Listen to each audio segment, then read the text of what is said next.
The RX-80 Pale Rider was one of the first mobile suits I was introduced to. The RX-80 Pale Rider was one of the first mobile suits I was introduced to while playing Gundam Evolution back in 2022. The game that made me like Gundams at the very start. This is the high-grade Pale Rider ground heavy equipment type, originally from the Mobile Suit Gundam side story Missing Link, as you can see on the box. This machine is famous for its Hades system and weapon loadout that would make Gundam ground type jealous. But as a premium Bandai kit, is it actually worth a hunt? Or is it just a sticker hell in disguise? Let's find out. This kit was released back in 2015, so it is still a polycap build, and the instructions don't have English translation. When it was released, it costs 1,944 yen, or 10.5 euros, but that was the Japanese price. So I had to get mine for 27.5 euros due to the inflation and like the shipping costs. This kit I have here is a premium Bandai, as you can see by the monochrome box and the Bandai symbol. It is real Bandai, but I still got it from AliExpress. So it has one art on the box, the same model kit on the side, and that's about it. So this kit over here has a good chunk of polycaps. So one of them is in the neck. It is the usual double ball joint. There is some in the shoulder, in the body as well, but they are official Bandai, so the material is good, so it's absolutely fine. There is one in the waist. The legs have a polycap. There is a polycap in the bottom part of the knee, as well as in the foot. There is a double ball joint, which is also a full polycap, as well as the side skirts on the shoulder. So in my kit, I have lost one of the beam sabers, so I have had to DIY it myself. So you can see the video link up over here in the corner. As I have said, the instructions don't have English translation just yet, so only the name of the weapons are translated. The rest of the text is all in Japanese. Here is the extreme sticker sheet with the color correction, but I didn't use anything except eyes because I like the reflectiveness. The rest I can try to paint myself. I think it didn't turn out too bad, even though it is not the best, because the panel line marker doesn't paint too well on the other marker. So there is a lot of white color correction and like gray and gold color correction. There is also two types of eyes you can make. One is for the Hades version and one is for the normal one. I have the normal one equipped, which is the green one. You also get alternative visor piece for the Hades version, which you can exchange, but I don't think it will look too good with the green eyes under it. This kit caused me absolutely no issues. The build is really solid and well engineered. So except from losing one beam saber, which was my fault. I didn't see that it fell off into a plastic bag. And the other issue is the back thrusters. They are connected only by friction, so I absolutely had to glue them before they fell off. Just these two issues, and other than that, everything else is perfect. So here is everything the kit comes with. First, we have a 90mm rifle. VH uses a sticker over here for reflective. To plug it in, you just simply move arm forward and the handle just goes in. It's pretty solid, it doesn't fall out. It is very simple, it's 3 pieces of plastic and a sticker, but does the job well. Next we have the 2 rocket pods, which plug onto his calves. It's simple as this. And they stay there.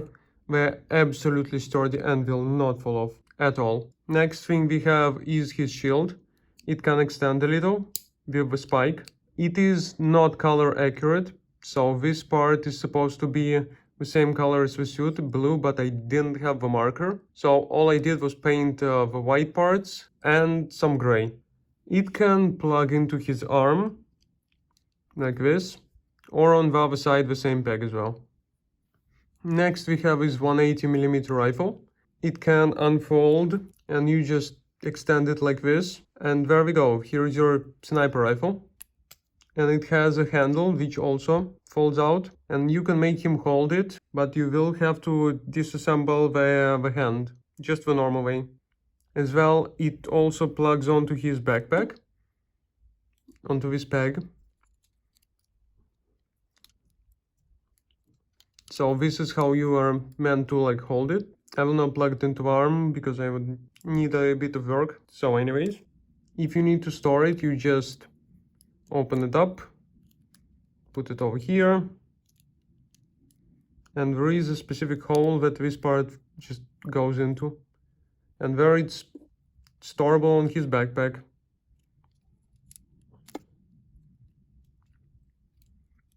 Just like this. It doesn't interfere with anything and it's all good. Next we have beam sabers. This one is the one custom I made and I couldn't drill the hole in the top because, well, I don't really have a drill, so the beam does not stay in too well. But otherwise it does work. The other one, which I have, is the normal one. So it literally just plugs into the arm and you can hold it. It won't fall out if you hold it backwards as well.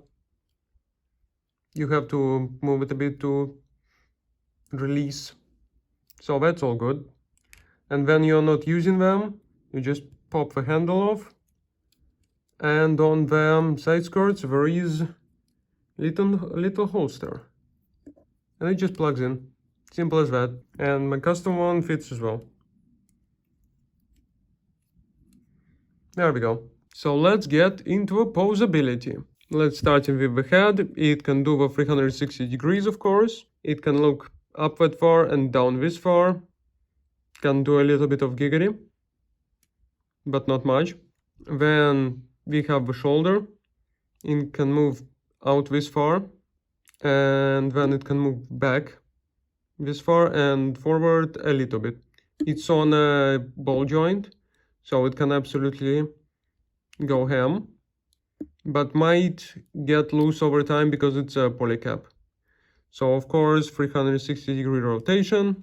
There is also at the shoulder another one. The elbow is interesting because it can actually bend backwards if you want, because it is on a 2 connection, neither of them are limited, so it can go almost a full 180 forward, and at least like you can just break his bones. I don't know what this would be used for, but I guess it's cool to have. More articulation the better. Hand is on a simple ball joint. Wrist, it just moves like this. That's about it. The body is on a ball joint connection. Actually there is two. There is one over here and one over here. So it can crunch forward a bit and move backwards like this. Of course, a 360-degree spin.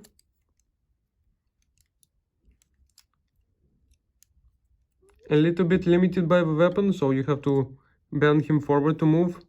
The side skirts are on a peg, so can move forward, back, and out to the side like this.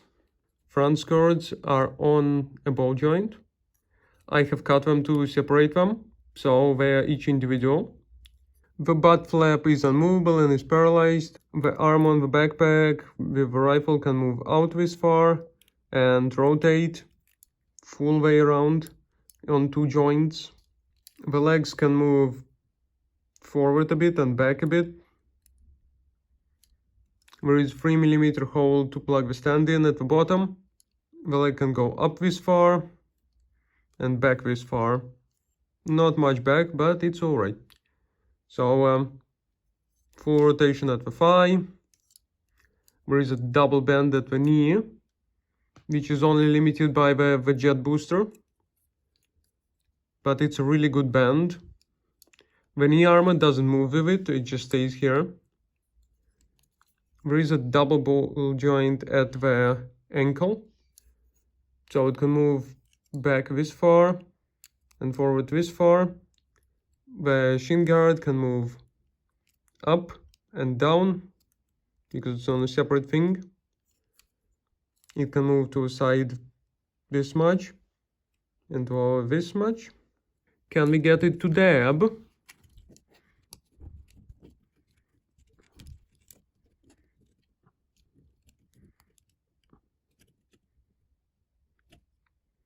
Absolutely we can. So I would fully say that this possibility is very good and is impressive for an older kit. And the polycaps feel really solid and really nice, and the build didn't cause me any issues. So let's get into the size comparison. Here is a high-grade Zigog, high-grade Gundam Ariel, my next review high-grade Lefrit, and one of my favorite kits, high-grade Duo Blitz Gundam. This guy seems to be a little bit shorter than expected, but it's just like a standard unit, which is a prototype, so that's normal to see. So in conclusion, I would like to say that this is an awesome kit. You can see the rating on the screen like before. I absolutely love this kit. I am a huge fan of him because he was in Gundam Evolution game. I have played him, I have used him, and the posability on this kit is awesome.